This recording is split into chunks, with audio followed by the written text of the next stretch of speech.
Hi there. This is the second in a series of brief mental training workshops that I designed to help us process the demands of the spring semester and hopefully prepare us for the upcoming academic year. The first part of the discussion centered on the importance of perception and helping us to either view our demands differently or in focusing on utilizing or expanding our resources. Rather than spending so much time and energy on trying to get rid of a demand, the idea is trying to shift that focus to how our perception can actually alter our response. As I mentioned, a lot of this comes down to control. When we feel a lack of control, we can get stressed out. So in this workshop, we'll talk a little bit about our thoughts as one of the few things that we do actually have control over, and that we can use these in a way to help us feel more powerful in these demanding situations. In order to take more control over our thoughts, the first step is that we have to become aware of how our thoughts are either helping or hurting us. If you did the activity from the first workshop, consider your list of demands from when things felt really stressful and whether your thoughts changed as a result of experiencing those demands. I have a few common categories of negative thoughts that we tend to have.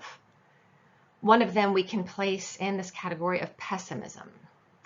And I know for me, this was definitely something that was very present for me in the spring semester. And so I had a lot of thoughts surrounding the idea of, I don't like technology, I can't teach writing online, I haven't been given enough time to convert my classes. And so certainly when I look back at the spring semester, there was a lot of this particular type of negative thinking going on for me.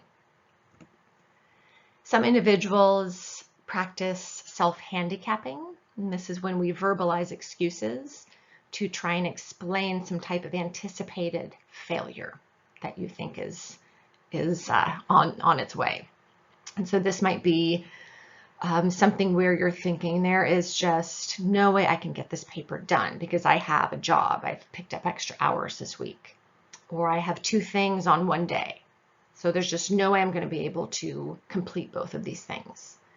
Or I know I can't be successful trying to do my schoolwork while I'm living at home because this is not an environment that I'm used to having to study in. I have a hard time focusing here, right? And so these demands are very much real, right? So I'm not trying to make light of these stressful situations that many of us were in, but it doesn't mean that you have to spend so much time focusing on them, right? So the demand is oftentimes very legit, as I talked about in that first workshop. But the idea is let's not focus so much on this demand, right? And think about those controllable things surrounding it. And then a third really common category of negative thoughts is called catastrophizing. And this is where we like to create a worst case scenario, right? So a common one that I hear from students is, oh, I know I'm going to fail this assignment, and this means I'm going to fail the class, and then I'll never be able to get to grad school. And then sometimes it even goes on from there, right? In terms of taking this one thing that you're afraid of and really just having it snowball into something gigantic. Now, the thing is, you shouldn't necessarily feel like a failure if you're noticing that you have a lot of these negative thoughts. And this is why I have that spoiler alert up there that they're negative without even knowing who's listening to this workshop, right? But 70 to 80% of our thoughts on a typical day are negative, right? Regardless of who we are. Our brains are wired to seek and find negative things. This is based on a survival mechanism from long, long ago where people had to respond to threats faster than happiness or gratitude. And it's a survival mechanism that has unfortunately stuck with us. And so we can talk about this in the framework of the negativity bias, which means that the bad is more powerful than the good. It holds more weight, even if it just happens to be one thing. Consider how you might go through an entire day and you tend to ruminate on that one thing that was negative or that one thing that annoyed you, right? Or you have a manager at your job, a coach if you're an athlete, a professor that has given you one critique amidst sometimes several compliments. And what you will focus on and hold on to is that one critique, that one thing that you perceive to be negative. I have seen students become very distressed over getting a 98% on an exam, right? 98% was great.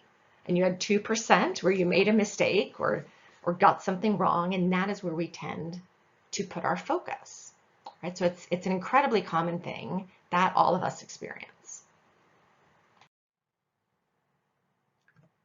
So ideally what we can do is try to focus more on deliberately cultivating some positivity in order to counter this negativity bias. And so my suggestion here in terms of doing an activity that will help you take control over your thoughts is for at least a brief period of time coming up with a gratitude journal. And what this entails, so this is from a branch of psychology referred to as positive psychology.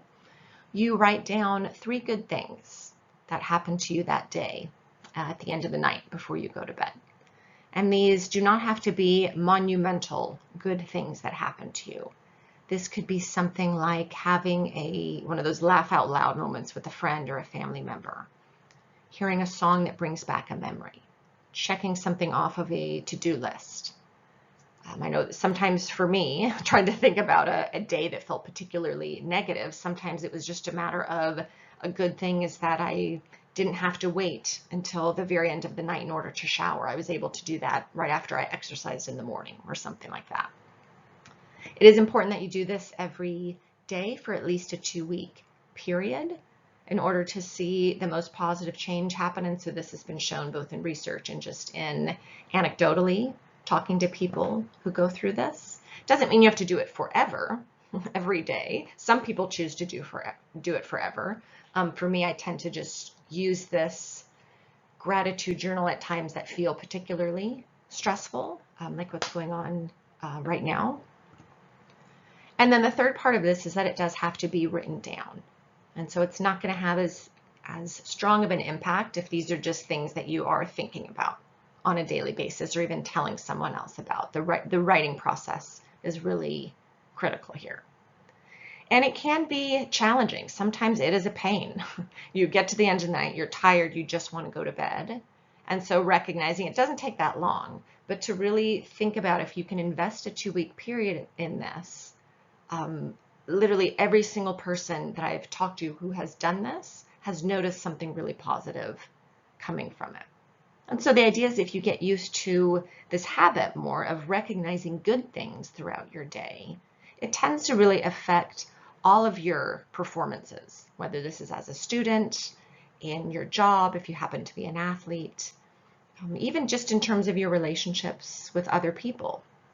And so what you're doing is you're trying to realize that you can actually create your positive environment rather than depending on a job or a class or a person, a professor or a coach perhaps, to create this positive environment or this sense of fulfillment or passion.